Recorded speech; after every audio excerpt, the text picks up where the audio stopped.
There's proof to it, no? Na nabuhayan talaga ang loob ng lahat ng ating mga kababayan. In fact, if you check across all social media of the different media outlets, anong klaseng estasyon, radyo man yan, television man yan, millions ang nanood ng live. And siguro sobrang happy ng mga senador, ano, dahil nasa limelight din sila. Ako naman ay gusto kong i-note din, no, na thank you also kay Senator Coco Pimentel dahil despite sa history between PDP Laban and him, he was very fair in how he handled the hearing. And nakita nyo na ilang days na mula nung hearing, kung magbasa ka ngayon sa lahat ng news items, nandoon at nakalagay talaga yung suporta ng mga tao at nakita nila na ito ang presidente na na-miss namin. And magandang araw mga kaibigan. Halos mag-isang linggo na mula nung nag-attend si Pangulong Duterte sa Senate hearing War on Drugs. Nako, ano pa rin, usap-usapan pa rin sa social media, mainstream media yung nangyari doon, na kung saan millions ang nanood sa live. And after that, pati na rin yung replay. Dito mo makikita na milyon pa rin mga Pilipino ang sumusuporta kay Pangulong Rodrigo Roa Duterte. Kaya aminado po ang mga anti-Duterte camp na ang panalo sa Senate hearing na yon, ang rockstar, walang iba kundi si Tatay Digong. Okay? So, sana maulit pa ito na maraming nadismaya sa mga kabilang grupo dahil akala nila madidiin nila si PRRD. Kailan? Wala. Okay. So, panoorin natin itong mga komentaryo sa SMNI. Salamat kay Truth That Matters, sa kaibigan nating vlogger na nagre-re-upload nito. Plus si Attorney Roque, meron siyang vlog tungkol nito na parang bagyo ang dating ni PRRD sa Senado at ang panalo ang taong bayan. And yung biro nga ni PRRD doon, no, na gusto ko hanggang alas 4 tayo ng madaling araw. In fact, isa sa mga inignore ni Risa Hontiveros na sinabi ni PRRD during that time is bakit natin hindi pag-usapan yung tungkol sa NPA, di ba? Tapos yung testimonya ng ating Presidente Duterte kahapon dyan sa Senado. Well, una-una po, I am sure yung mga antivirus sa ating lipunan ay talagang handang-handa na mapahiya ang Presidente doon sa ginawang pagdinig sa Senado. Pati po si Senator Coco Pimentel, bagamat siya ay naging Senate President nung naging Presidente si PRRD, alam naman natin, meron din yung sama ng loob, dahil nga sa PDP Laban.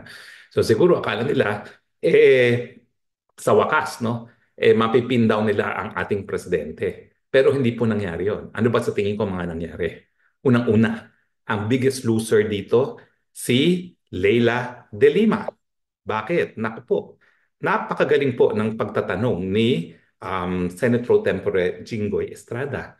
Yan din po ang aking sentimiento laban kay Leila De Lima. Bakit ang ingay-ingay niya sa human rights? Dalawang pagkakataon ang binigay sa kanya para mawasto ang ating criminal justice system. Unang-una, yung siya ay chair ng Commission on Human Rights at yung pangalawa ay yung siya ay naging Department of Justice Secretary. Tandaan niyo po, ang Leila De Lima napakatagal ng panunungkulan. Yan po ay panahon pa ni PGMA at panahon ni Noynoy Aquino. So doon sa napakahabang panahon na binigay sa kanya ng Panginoon, pwede niyang naayos ang ating criminal justice system. Pero tama po si Senate Pro Tempore Jinggoy Estrada, ngawa lang siya ng ngawa tungkol dun sa Davao Death Squad, pero doon sa halos 12 taon na siya nanungkulan, wala naman nangyari sa kahit anong pagngangawa niya laban kay Mayor Rodrigo Roa Duterte. So talagang I agree with Senate Pro Tempore Jinggoy Estrada na talagang yung kabiguan ni Leila De Lima na makasuhan si Rodrigo Roa Duterte nung panahon na siya ay mayor pa at bago pa naging presidente is sheer incompetence. saludo ako kay Jingo Estrada. Hindi po abogado yan, pero sentido común. O, Commission on Human Rights ka, Chairman, tapos ikaw ay Secretary of Department of Justice, hindi mo nagawa na kasuhan yung mga nasa likod ng Davao Death Squad na sinasabi mo. Well, ang pangalawang loser syempre, si Ontivirus. Okay, bakit siya naging loser? Well, unang-una, naging malinaw sa mata ng lahat na merong portable utak si Risa Ontivirus. Bakit? Wala naman siya sinasabi na hindi niya binabasa eh. Meron siyang staff na nasa likuran niya, nag-aral po yan sa UP College of Law, at lahat ng tanong niya, lahat ng mga sasabihin niya, ibinibigay sa kanya. Sige nga, tanggalin natin yung naging estudyante namin sa UP College of Law na abogada. Tignan natin kung may mangangawa pa yung Risa Ontivirus. Wala pong mangangawa yan. Pangalawa, bukod pa doon sa malinaw na wala naman siyang sinasabi na hindi binabasa, hindi siya nagtagumpay na palabasin na kriminal ang Rodrigo Roa Duterte. On the contrary, habang dinidiin niya si Rodrigo Roa Duterte, abay naninindigan si Rodrigo Roa Duterte, wala akong pinagsisisihan. Uulitin ko muli yan kung ako'y mabibigyan uli ng pagkakataon. Bakit? Dahil obligasyon ng presidente na protektahan ang buhay ng mga inosenteng mga sibilyan at hindi ang mga kriminal. At paulit-ulit siya. Hindi siya nagpatrap na yung tanong niya na ina-assume mo ba yung responsibility sa pagkamatay ni Kian?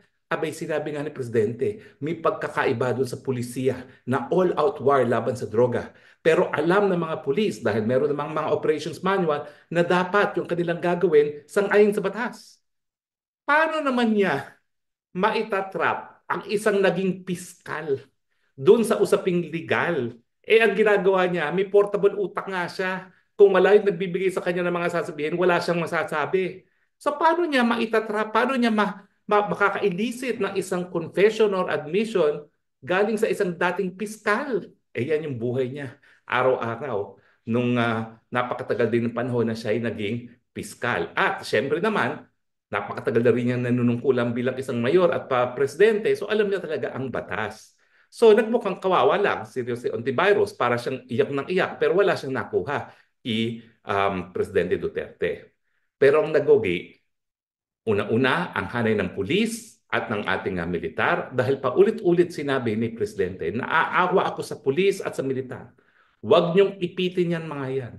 Ako ang gumawa ng pulisiya na all-out war laban sa droga.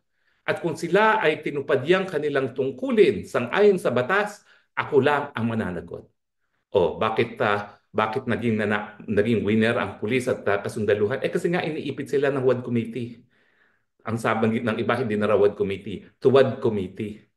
At syempre, isa ring loser yung TUWAD Committee dahil lumabas na sa kanilang kagustuhan na sirain ng mga Duterte, abay pilit pala nilang pinagsisinungaling under oath ang testigo. Gaya nung sinabi nung Colonel Grijaldo ba yun, na sinasabi na i-confirm mo lang na merong reward scheme para pumatay na itinanggi naman ni Presidente Duterte. Bakit nga naman siya mamimigay ng reward? Trabaho nila yun.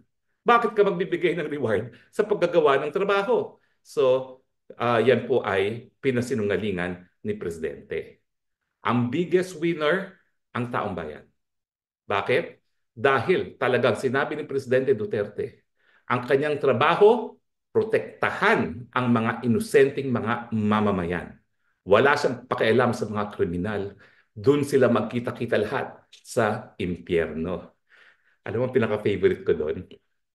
Akala ni Ontiveros, maiinsulto niya si Presidente. Sinabi niya kasi bastos at walang hiya ang pananalita ni Presidente. Alam mo, tuwan-tuwa ako nung sagot ni PRRD.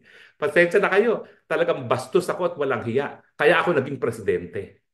Kaya tignan natin na baka naman si Madam Risa Ontiveros pag naging bastos at naging walang hiya, maging presidente rin. At alam naman natin na talagang laway na walay siya. Naglalaway talaga siya para mahalal pa sa mas mataas na posisyon. No? Tignan natin kung may mangyari dyan. So ano nangyari kay De Lima? Wala. Yung shell joke no, walang pumansin. Napahiya pa. Ang galing ng General Gamboa.